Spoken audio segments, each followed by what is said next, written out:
Your doctor checks your blood pressure, looks at the number, and either nods or frowns. But here is what almost nobody tells you.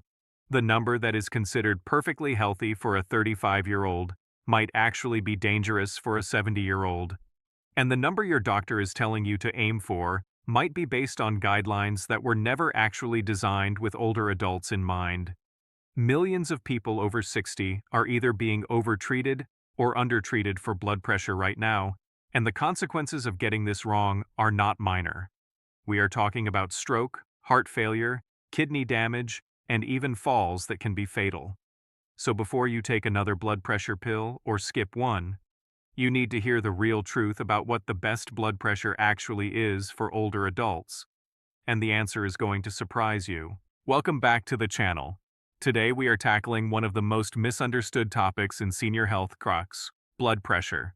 And I want to be upfront with you from the start. This is not a video telling you to ignore your doctor.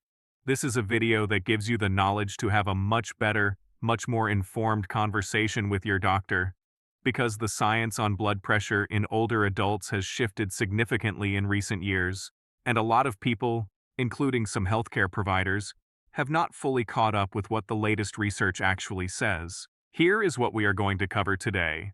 First, we are going to explain what blood pressure actually is and why it behaves differently as you age. Then, we are going to look at what the numbers mean and where the guidelines actually stand right now for older adults specifically. Then, we are going to talk about the risks on both sides, because high blood pressure is dangerous, but so is blood pressure that is pushed too low, especially in people over 65. And finally, we are going to talk about what you can actually do, the lifestyle changes that have the strongest evidence for managing blood pressure naturally in older adults. This is going to be thorough, it is going to be honest, and by the end of it, you are going to understand your blood pressure in a way that most people simply never do. Understanding blood pressure, what the numbers actually mean. Let us start with the basics, because even people who have been managing blood pressure for decades are sometimes fuzzy on what those two numbers actually represent. When you get a blood pressure reading, you see two numbers separated by a slash, something like 120/80. The top number is called systolic pressure. This measures the force your heart exerts on your artery walls when it beats and pumps blood out. The bottom number is called diastolic pressure. This measures the pressure in your arteries between beats when your heart is resting and refilling. Both numbers matter, but research increasingly shows that in older adults, particularly those over $60, the systolic number is far more predictive of cardiovascular risk than the diastolic number. This is a critical point that changes how we should be thinking about blood pressure targets in aging populations. As you get older, your arteries naturally become stiffer. This is a biological reality of aging. Stiffer arteries mean your heart has to work harder to push blood through them, which tends to drive systolic pressure up, while diastolic pressure can actually drop or stay the same.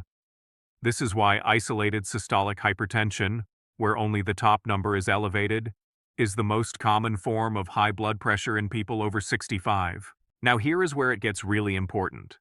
For decades, the medical community largely used the same blood pressure targets for everyone. The famous guideline was to keep blood pressure below 140/90. But starting in the mid-2010s, several major clinical trials began questioning whether that one-size-fits-all approach was actually the right strategy for older adults. And what they found changed the conversation entirely. What the guidelines actually say for older adults.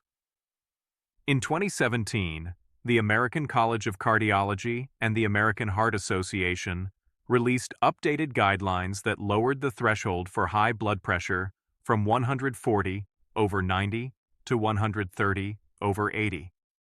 This caused enormous debate in the medical community, particularly among geriatric specialists, because many felt the new, more aggressive targets were appropriate for younger and middle-aged adults, but potentially harmful when applied universally to people in their 70s, 80s, and beyond. The concern is not theoretical.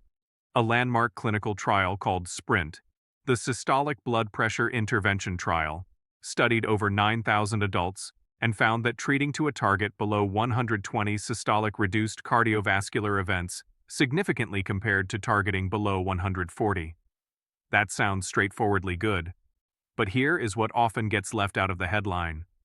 The SPRINT trial excluded people with diabetes, people with a history of stroke, and people living in care facilities, which means it excluded a huge portion of the older adult population that these guidelines are now being applied to. Participants were also monitored very carefully and had frequent medication adjustments. That level of oversight does not reflect the reality of most older adults managing blood pressure in the real world.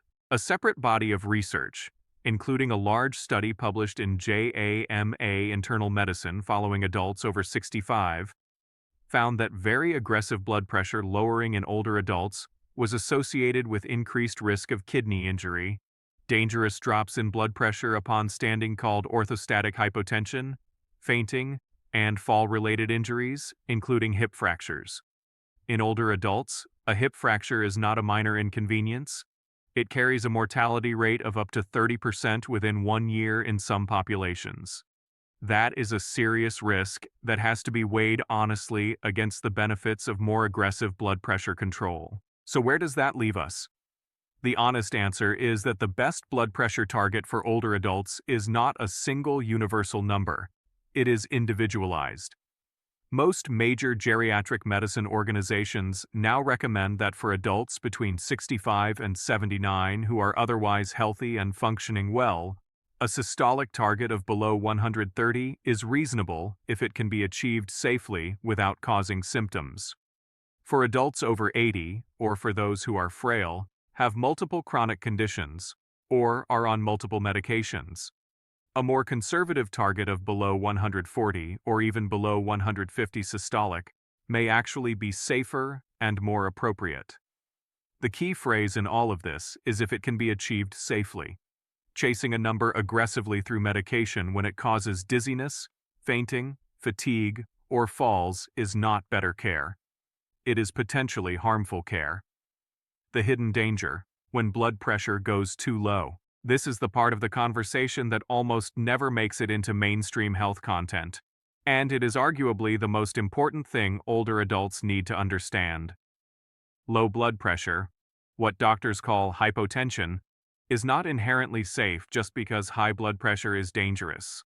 In older adults, chronically low blood pressure or sudden drops in blood pressure can be just as harmful as readings that are too high. When blood pressure drops too low, your brain does not receive enough blood flow. In younger people, the body compensates quickly and efficiently. In older adults, those compensatory mechanisms are slower and less reliable. The result can be lightheadedness, confusion, fainting, and falls. But beyond the acute danger of falling, research has also linked chronically low blood pressure in older adults to accelerated cognitive decline. A study published in the journal Neurology found that older adults whose blood pressure dropped significantly over time, whether through overmedication or natural decline, showed faster rates of brain atrophy and cognitive deterioration than those who maintained moderately higher readings. This is sometimes called the blood pressure paradox of aging. The same number that protects the heart in a 50-year-old may be starving the brain of blood flow in an 80-year-old. Orthostatic hypotension deserves special attention here because it is extremely common in older adults and extremely under-discussed. This is the condition where blood pressure drops suddenly when you stand up from sitting or lying down. You have probably experienced a version of this, that brief dizzy feeling when you get up too fast. In older adults, especially those on blood pressure medications or diuretics, this can be severe enough to cause loss of consciousness. It is one of the leading causes of falls and fall-related injuries in people over 65. If you or someone you love regularly feels lightheaded upon standing, that is not something to dismiss. That is something to bring up urgently with a healthcare provider and potentially to adjust medications around. What actually moves the needle?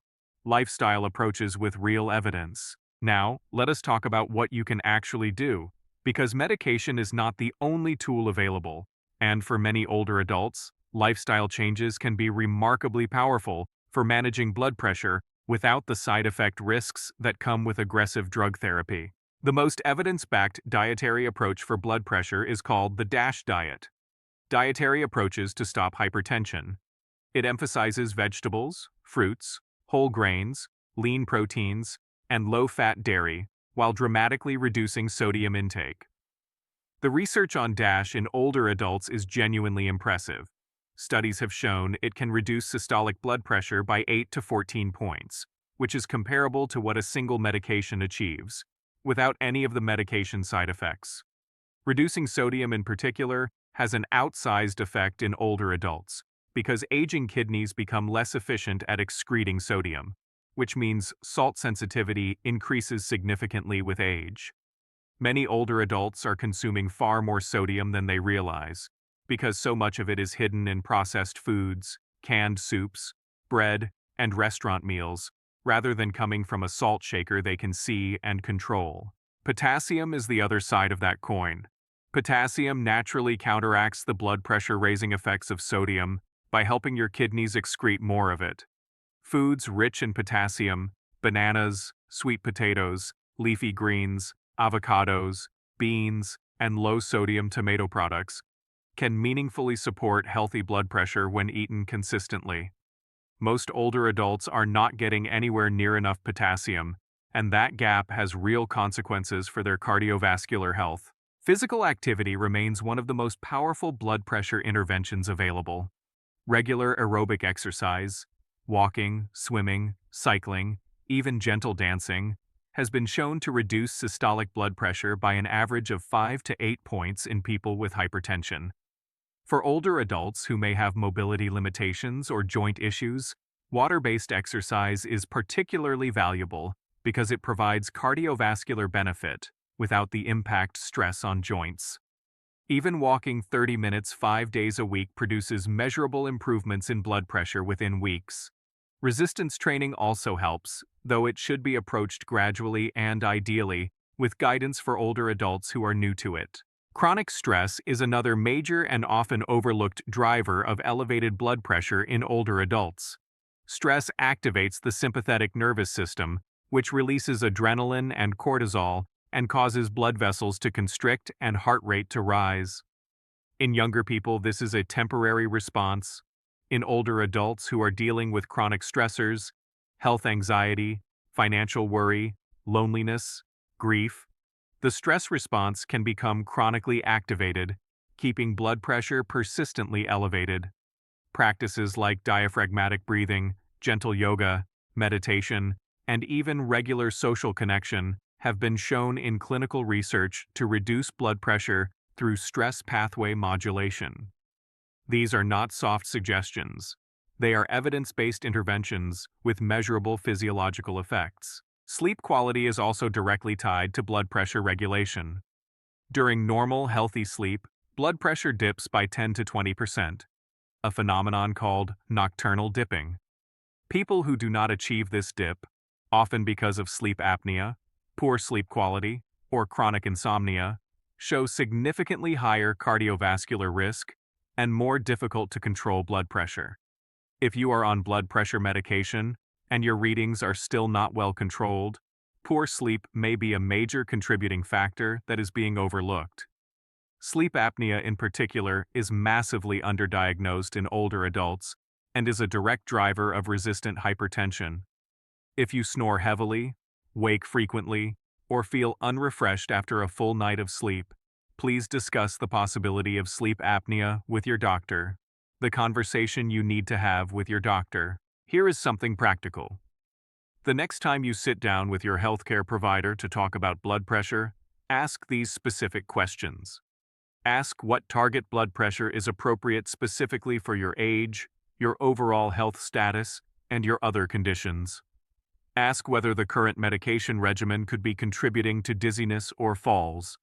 Ask whether your blood pressure has been checked in different positions, sitting and standing, to evaluate for orthostatic hypotension. Ask whether lifestyle interventions have been fully explored before adding or increasing medications. And if you are over 75 and feel that your blood pressure is being managed aggressively, without a clear conversation about the trade-offs, ask for a medication review. You have every right to understand the reasoning behind every treatment decision being made about your body. Here is your action step for today. If you are an older adult or you are caring for one, write down the most recent blood pressure reading and bring it to the next doctor's appointment with the specific questions we just talked about.